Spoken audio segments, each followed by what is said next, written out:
Katika hii video tuna maswali mawili kutoka kwenye diwani ya mapambazuko ya machweo. Na swali la kwanza ni la dondoo, na dondoo lenyewe ni sasa ni saa ngapi? Si wajua mtoto hangali anakusubiri, mtoto analala. Swali la A, eleza muktadha wa dondoo hili, alama 4. Swali la B, bainisha mtindo katika dondoo hili, alama 3. Swali la C, eleza umuhimu wa msemaji katika kuendeleza maudhui katika hadithi ya Harubu ya Maisha, alama 10. Na swali la D, kwa hoja 3, eleza umuhimu wa msimulizi katika kuendeleza hadithi ya Mzimu wa Kipwerere, alama 3. Swali la pili, eleza nafasi ya vijana na wazee katika hadithi ya mapambazuko ya machweo, alama 20. Tuanze na swali la kwanza, eleza muktadha wa dondoo hili. Haya ni maneno ya Mama Mercy akimwambia Kikwai bwana yake, na wanazungumza kupitia kwa njia ya simu. Kikwai alikuwa ofisini mwake, naye Mama Mercy alikuwa nyumbani kwake, na Mama Mercy alimtaka Kikwai afike nyumbani na chakula kwa kuwa mtoto alikuwa analala akiwa bado hajala. Swali la B, bainisha mtindo katika dondoo hili. Tuna swali la balagha ambalo ni sasa ni saa ngapi? Pia tuna nidaa ambayo ni mtoto analala, kuna alama ya hisi baada ya neno analala. Tuna dialojia pia, majibizano ambayo ni majibizano kati ya Mama Mercy na Kikwai. Swali la C, eleza umuhimu wa msemaji katika kuendeleza maudhui katika hadithi ya Harubu ya Maisha. Na msemaji ni Mama Mercy, na Mama Mercy anakuza maudhui ya ndoa ambayo tunaarifiwa ameolewa na Kikwai. Pia Mama Mercy anakuza maudhui ya mgogoro. Ana mgogoro baina yake na Kikwai kutokana na kutoletewa chakula na Kikwai. Pia anakuza maudhui ya kazi. Anafanya kazi ila sasa yu likizoni.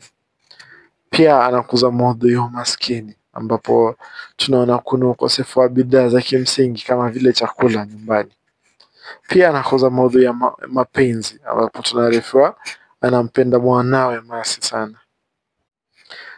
Swali la D, kwa hoja 3, eleza umuhimu wa msimulizi katika kuendeleza hadithi ya Mzimu wa Kipwerere.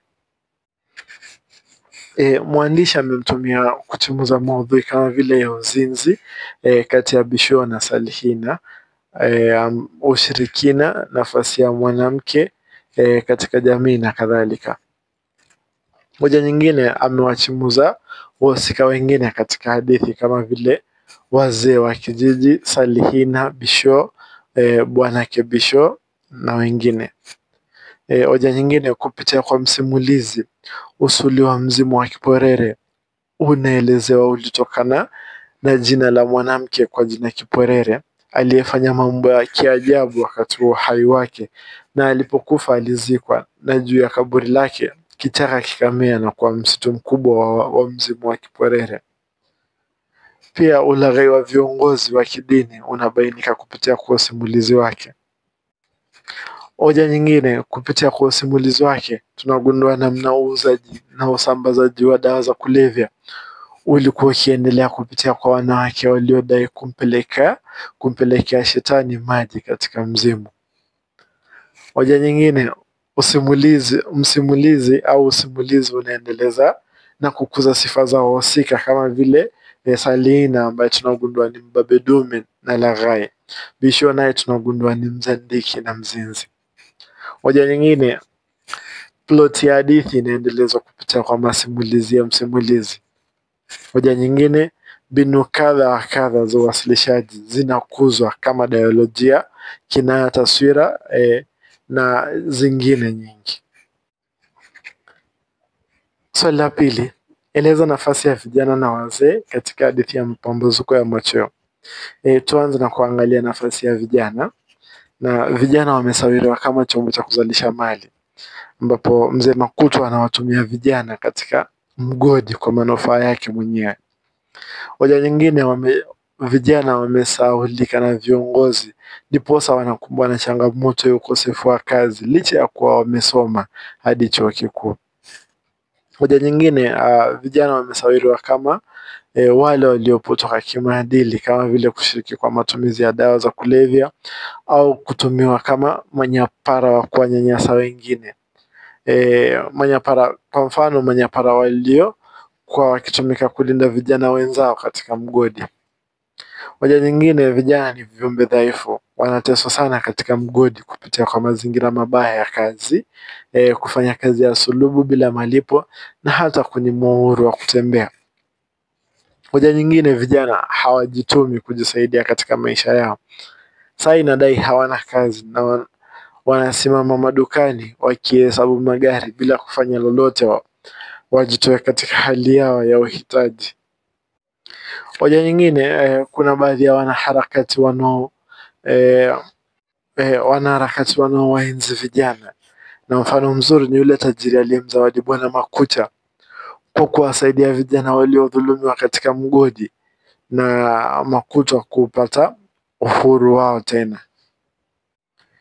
Tuangazie nafasi ya wazee katika jamii kwenye hadithi ya Mapambazuko ya Machweo. Na wazee ni watu wenye ubinafsi katika jamii. Mfano mzuri, mzee Makucha anawatumikisha vijana na watoto ili ajinufaishe. Hoja nyingine ni kuwa wazee wana kiu cha kupata mali, na mzee Makucha licha ya kuwa yeye ni waziri mstaafu na alipewa marupurupu ya kustaafu, bado anajihusisha na biashara haramu ili ajitajirishe zaidi. Wazee pia ni viongozi, na mzee Makucha alikuwa kiongozi serikalini. Hoja nyingine, wazee ni wakombozi. Mzee Makucha anahusika katika ukombozi wa watoto na vijana waliokuwa wakidhulumiwa katika mgodi wa mzee Makucha.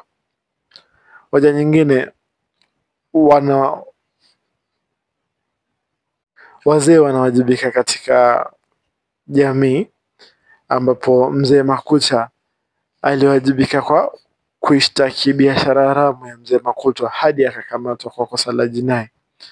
Hoja nyingine, wazee wana bidii katika jamii. Mzee Makucha alifungua biashara yake ya kila siku licha ya kuwa katika umri mpevu. Hoja nyingine, wazee wanadhulumiwa, ambapo mzee Makucha baada ya kufutwa kazi kutoka katika shirika la reli hakulipwa marupurupu yake.